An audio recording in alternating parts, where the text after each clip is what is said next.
안녕하세요. 스타일19 임광목 대표입니다. 8월 19일 화요일 지금 시간은요 아침 6시 50분 오늘 개장전 방송으로 시작을 하도록 하겠습니다. 지난주에 목요일날 옵션 만기일이 있었는데요. 제가 지난 방송에서 옵션 만기일까지는 여러가지 휴가철인 이유 그리고 옵션 만기일의 이해구도 이런 것들 때문에 지금 현재 한 2달 가까이 진행이 되고 있는 답보 장세가 계속 지속이 될 거다 이렇게 말씀을 드렸었고, 역시나 지난주 옵션 만기일 전후해서 미국에서는 CPI가 금리 인하 환경에 좀 우호적으로 나왔다라는 이런저런 호재들도 등장을 했지만 한국 증시에서는 전혀 먹히지 않고 그야말로 답보하는 장세, 옵션 만기일 기준으로 말씀을 드린다면 양매도 장세, 스트랭글, 스트레들, 쇼 스트랭글, 쇼 스트레들 장세가 지속됨으로써 역시 지난주까지 한국 증시는요 아주 그냥 답보하는 좀 지지부진한 그런 흐름, 지루한 흐름의 장세가 지속이 됐습니다.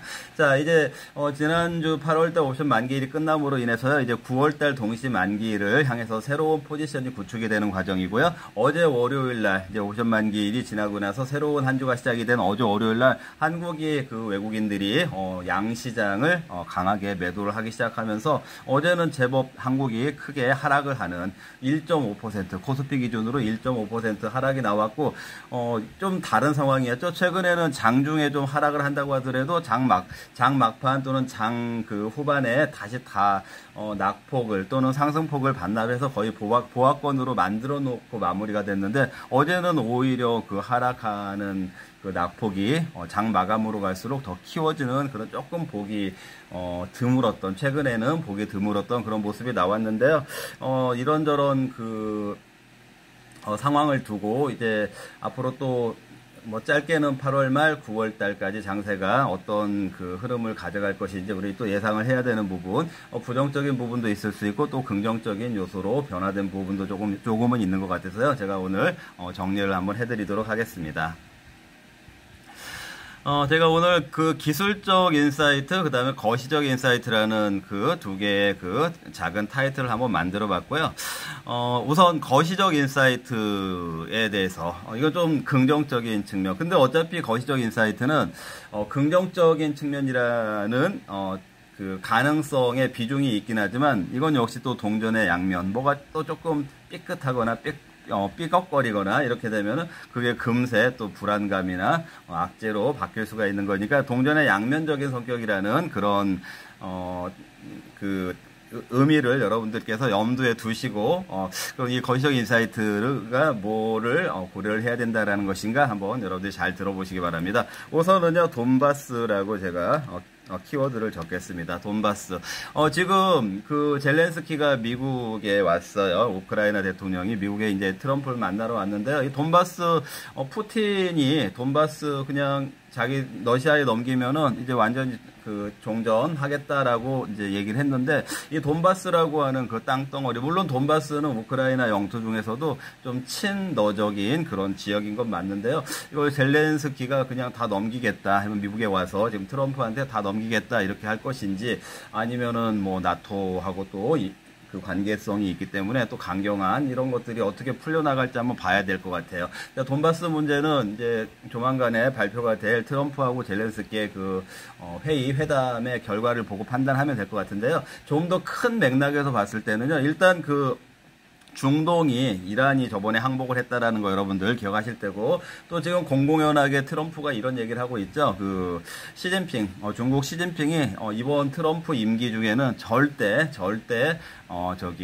대만을 공격하지 않을 거다 이런 얘기를 하고 있어요. 여기에 이제 푸틴하고 돈바스만 넘겨주면 종전하겠다. 이 세 가지의 커다란 지정학적인 리스크가 봉합이 되는 그런 국면에 있지 않습니까? 자, 그리고 우리나라 따지면은 다음 주 월요일 날 이재명하고 트럼프하고 회담이 잡혀 있지 않습니까? 물론 이제 관세 협상이 되겠지만 중국이 대만을 공격하지 않겠다 이런 맥락에서 좀 더 크게 보면은 대북, 그리고 지금 트럼프는 어쨌거나 김정은한테도 회담을 기다리겠다, 대화를 기다리겠다 이런 어떤 스탠스를 보여주고 있기 때문에 어쩌면은 제가 돈바스라고 쓴 이 지정학적인 이 상황이 봉합되어가는 이런 것들이 만약에 돈바스 넘기고 우크라이나 전쟁이 종전이 되고 저번에 중동 리스크가 중동 리스크가 그 이란에서 승복을 했고, 그리고 이제 그 트럼프 말대로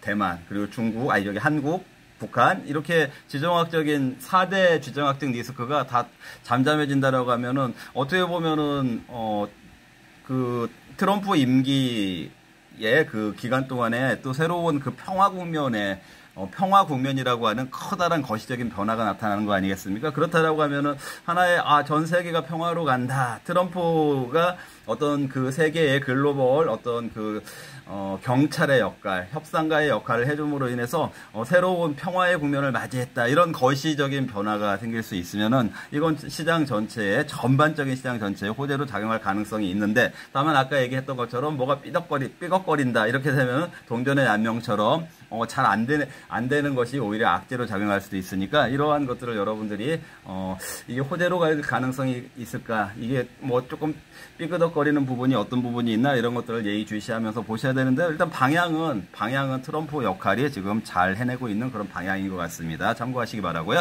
자, 두 번째 거시적 인사이트는요. 제가 잭슨 홀이라고 써보겠습니다. 잭슨 홀, 역시 뭐 잭슨 홀 하면은 여러분들 다 아시겠지만 이제 그 지금 벌써 8월 달인데 연말까지 미국이 금리 인하를 하냐 안 하냐.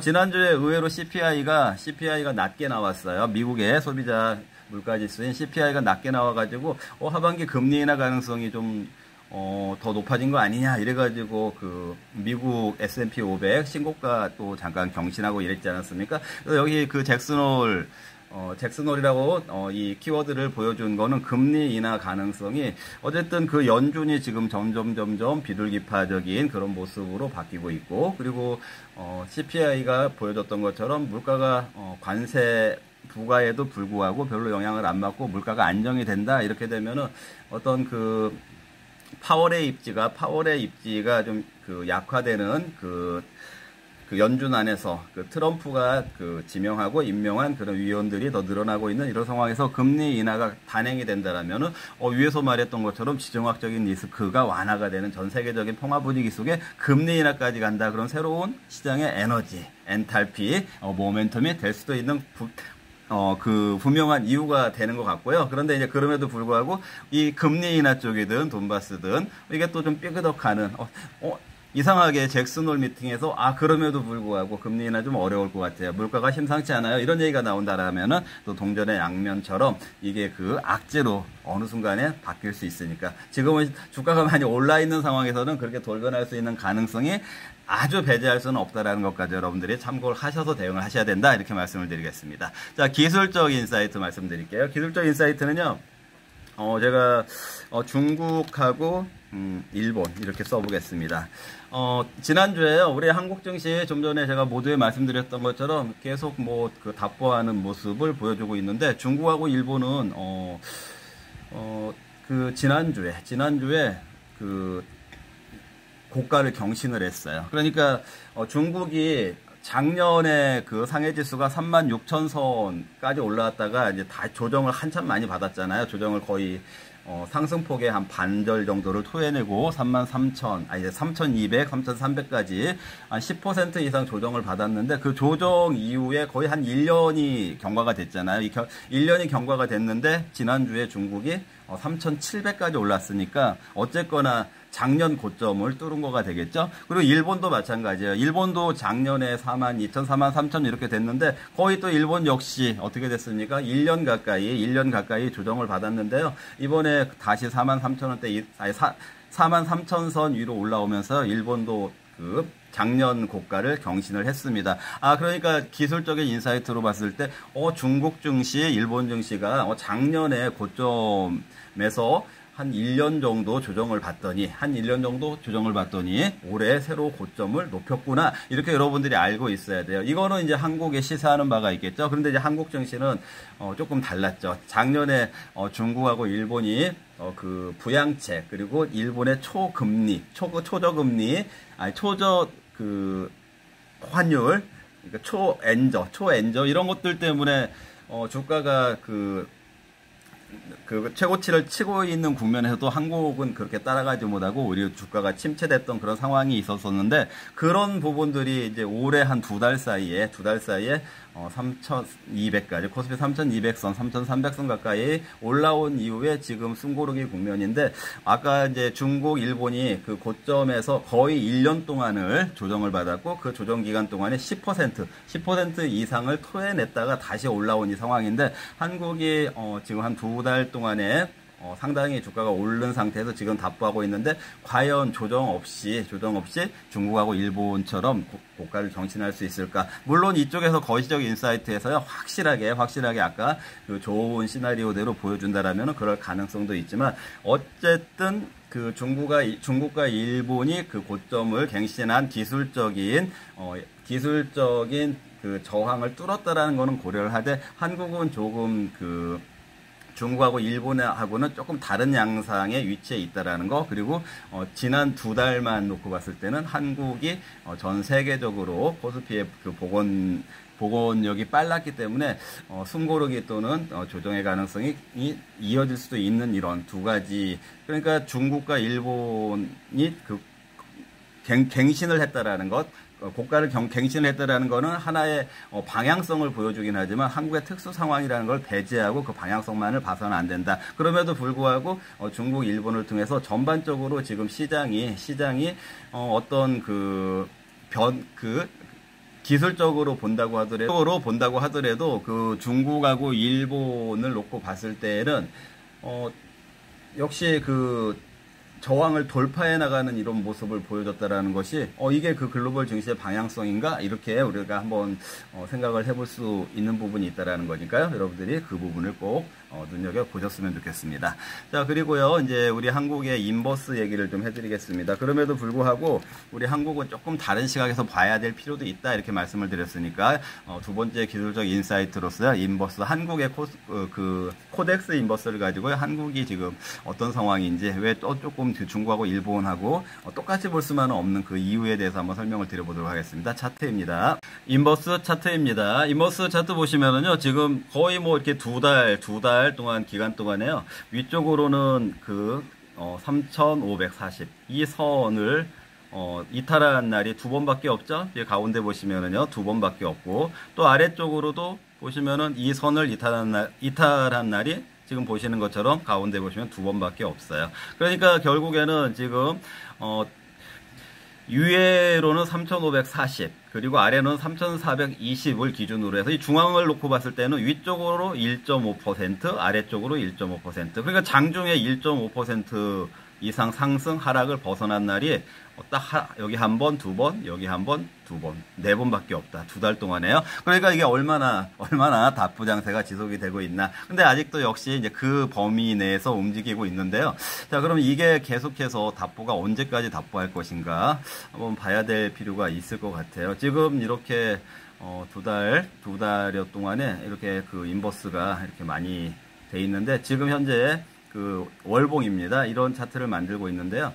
여기서 아까 그 지정학적인 리스크 이런 것들, 그 다음에 잭슨홀 이런 것들이 아주 좋게 형성이 된다라고 하면은 여기 한번 보세요. 이쪽 여기에서 반등이 있다가 다시 한번 인버스가 확 떨어졌잖아. 이 인버스가 떨어졌다는 얘기는 강세장으로 간다라고 하니까, 여기 한참 인버스가 떨어지다가 잠깐 반등하다가 더 떨어졌다. 이런 국면은 굉장히 그 화랑으로 가는 장세. 근데 이제 이런 모양이 나오려면 이 자리에서 인버스가 다시 이렇게 주저앉는다는 얘기는 추가적으로 장세가 좋아져야 된다. 그건 아까 이제 지정학적인 리스크들이 완화가 다 없어져 버리고, 그리고 뭐 이제 금리 인하가 본격적으로 된다. 이렇게 되면은 이런 모습, 인버스가 더 낮아지는 이런 모습이 나올 수 있는, 즉 시장이 추가적으로 강세장으로 가는 그 모습이 나올 수 있는 이런 기술적인 모습의 유사성은 보여주고 있습니다. 다만 아까 기대되고 있는 금리라든지 지정학적인 리스크라든지 이런 거에 대한 호재가 잘 삐그덕거린다라면 악재가 될 수도 있고, 또 지금 주가가